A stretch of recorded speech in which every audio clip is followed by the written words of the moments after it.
pada transplantasi. Jadi Bapak di mana kita berada itu menentukan buah. Lakukan mesbah keluarga di dalam. Tuhan, sebentar kami akan bersama-sama belajar kebenaran firman-Mu. Biarlah Tuhan menyertai kami pribadi lepas pribadi. Pakai hamba-Mu Tuhan untuk menyampaikan kebenaran-Mu. Dan biarlah Bapa, setiap apa yang boleh hamba sampaikan, itu semua sesuai dengan apa yang Tuhan inginkan dalam setiap kehidupan kami. Pakai Roh Kudus-Mu, supaya kami pribadi lepas pribadi boleh belajar dan boleh mengerti apa yang Tuhan mau dalam kehidupan kami. Terima kasih Bapa, kami serahkan setiap doa dan permohonan kami ke dalam tangan-Mu. Hanya dalam nama Tuhan Yesus kami sudah berdoa. Haleluya. Amin. Bapak Ibu Saudara, ada pepatah lama yang mengatakan bahwa buah jatuh tidak jauh dari pohonnya. Benar ya? Ketika kita berbicara tentang seseorang dengan hidupnya bagaimana, bahwa anak-anak ya, biasanya anak-anak itu tingkah lakunya tidak jauh dari orang tua. Misalnya orang tuanya itu baik, anak-anaknya biasanya baik. Terus kalau orang tuanya misalnya suka iseng, anak-anaknya itu biasanya ikut. Ya, apalagi kalau orang tuanya biasanya suka ngomongin orang, nanti ketemu teman-temannya itu biasanya malah isinya gosip-gosip ya, Bapak Ibu Saudara ya. Nah, tanpa kita sadari itu adalah hal yang harus terjadi Bapak Ibu Saudara. Kadang kita pengen kayak gini bilangnya, anak-anak saya jangan sampai ikut saya kayak gitu ya. Tapi nggak bisa Bapak Ibu Saudara. Pasti anak-anak itu akan menjadi fotokopian orang tuanya. Bapak Ibu Saudara, itu mau tidak mau, suka dan tidak suka, itu pasti akan terjadi. Nah, Bapak Ibu Saudara terkasih dalam Tuhan, ketika kita melihat bagian ini, melihat pepatah ini, hal yang sama juga dinyatakan oleh pemazmur. Hal yang sama juga dinyatakan oleh pemazmur dalam ayat yang kita baca tadi. Sekarang coba kita perhatikan di dalam ayat 14. Ya. Kita perhatikan di ayat 14. Dikatakan seperti ini. Mereka yang ditanam di bait Tuhan akan bertunas di pelataran Tuhan kita. Ketika sesuatu atau suatu hal itu tergantung apa yang ada di dalam lingkungannya. Nah, Bapak Ibu Saudara, kalau kita lihat di situ ada kata-kata mereka yang ditanam di bait Tuhan. Bapak Ibu Saudara yang terkasih dalam Tuhan, kalau kita baca di ayat sebelumnya itu sebenarnya berbicara tentang orang benar. Ya, berbicara tentang orang percaya.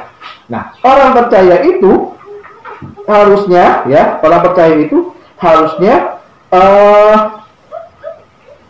bertunas. Jadi kata bertunas ini Bapak Ibu Saudara lebih kepada, ketika saya melihat artinya ya, itu lebih kepada transplantasi.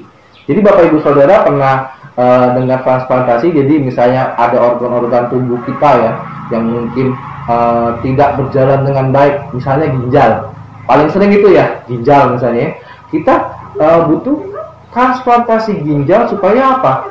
Pencernaan kita, sistem tubuh kita bisa berjalan dengan baik. Nah, itu yang dimaksudkan oleh pemazmur pada saat itu, yaitu bahwa ketika kita dapat transplantasi ya, berarti organ orang lain ada di dalam tubuh kita.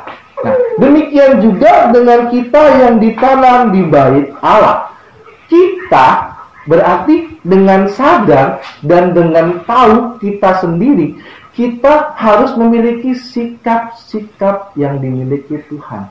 Sifat-sifat yang dimiliki oleh Tuhan.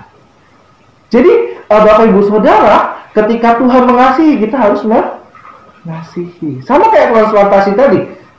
Akhirnya organ tubuh yang ditanam, ya, organ tubuh yang diberikan kepada kita itu menjadi bagian dari kita.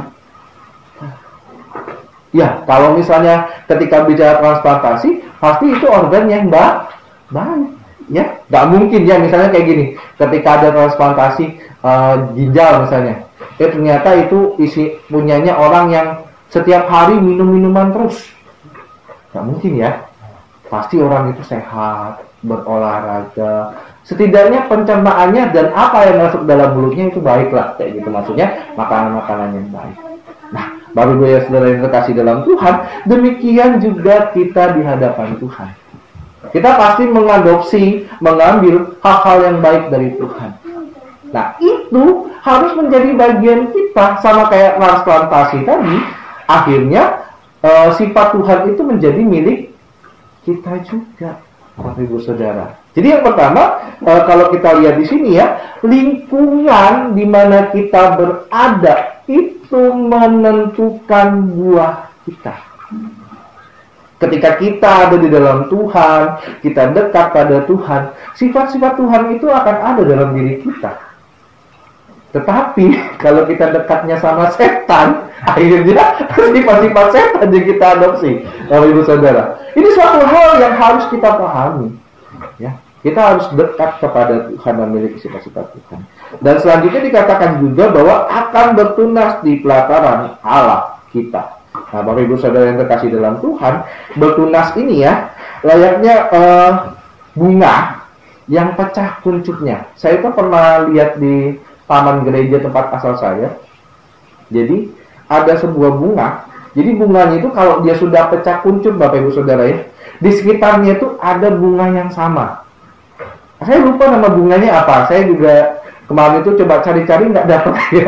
Tapi pada prinsipnya bunga ini ketika dia pecah kuncup, dia kayak menyebar benih. Jadi benihnya itu menyebar ke sekitar, terus sekitarnya itu ada bunga-bunga yang sama, Bapak Ibu Saudara.